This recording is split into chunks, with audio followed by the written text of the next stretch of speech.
Welkom terug. Nou die bekende sanger en liedjieskrywer Louise Carver kuier vanoggend by ons om te gesels oor haar jongste album, Dark Secrets.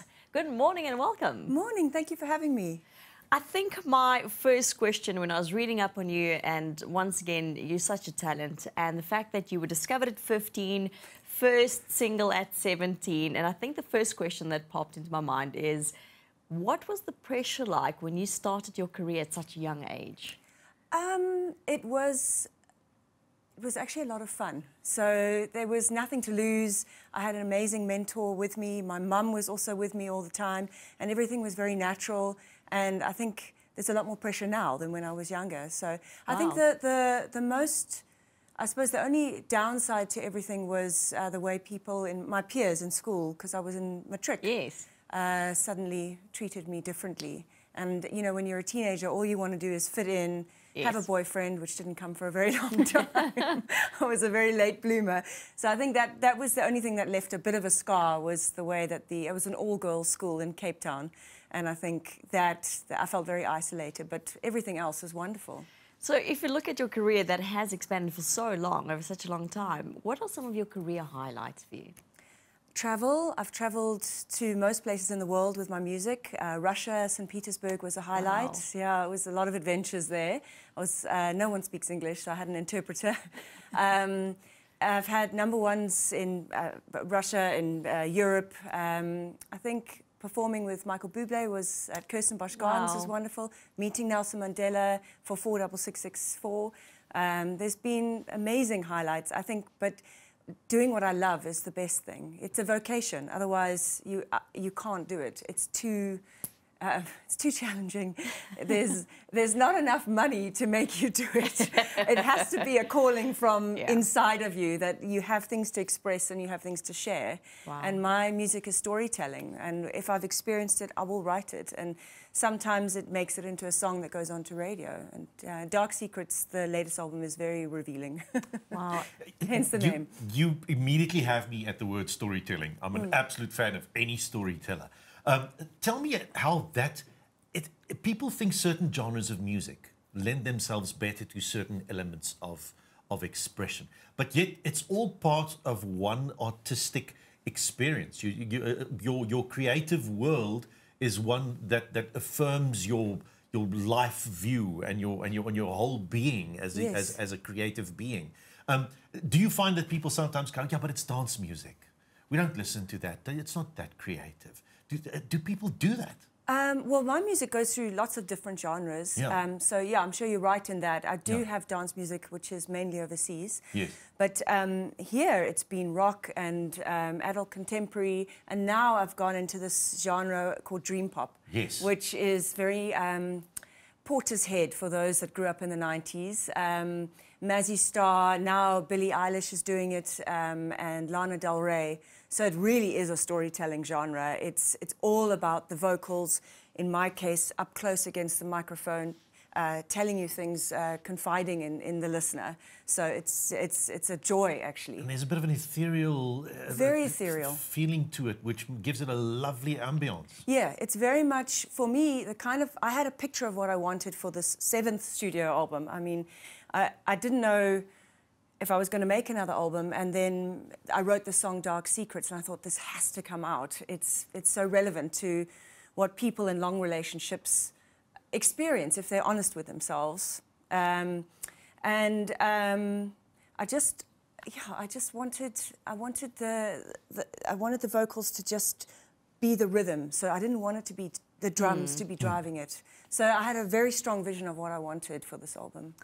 And for this album, Dark Secret, you had 5 different producers working on it. How was that to still make sure that the picture you had in mind for this album comes out clearly? Yeah, very good questions. Nothing generic on the show. You've got to think about this. It's a fine line, and as I said, great question, because you want the producers to be themselves, and I chose them because they're really good in a certain way of doing something. And yet it has to fit in an album as a complete work of art. So I was lucky. I had the right people and we all came in with no egos.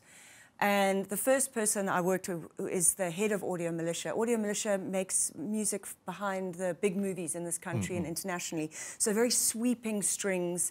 But the head of this Audio Militia actually comes from a heavy metal background. And very heavy metal, like really heavy, like I don't even, that music. But he got an opportunity to start this company, and he did, how he made his break was make the ABSA World Cup 1996, I think. He did the huge sweeping thing behind that.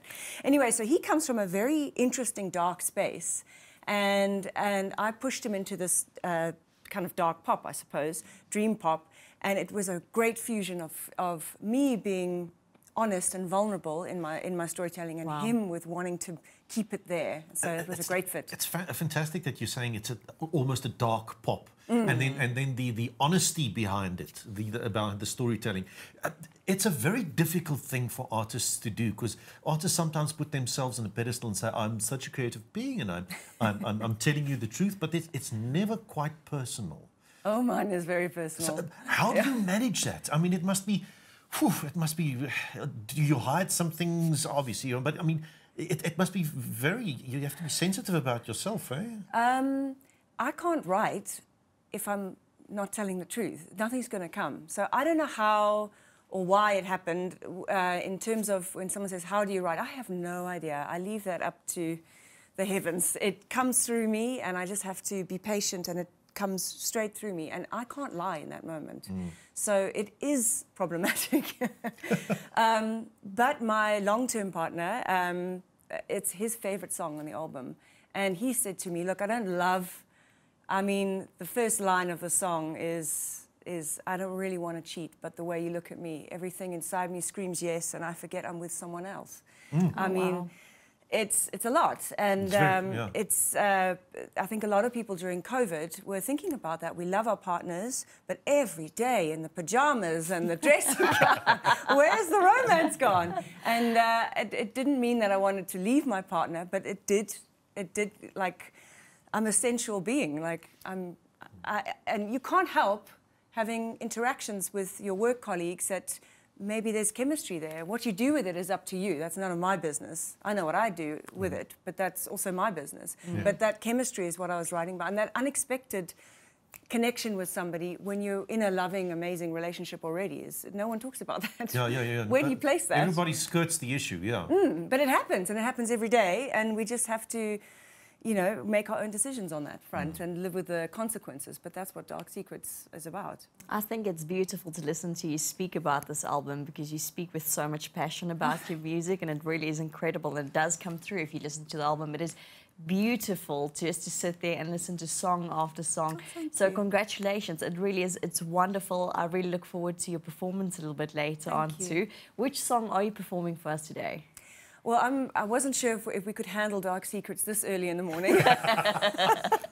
So I'm going to go with Nothing Feels Good Without You.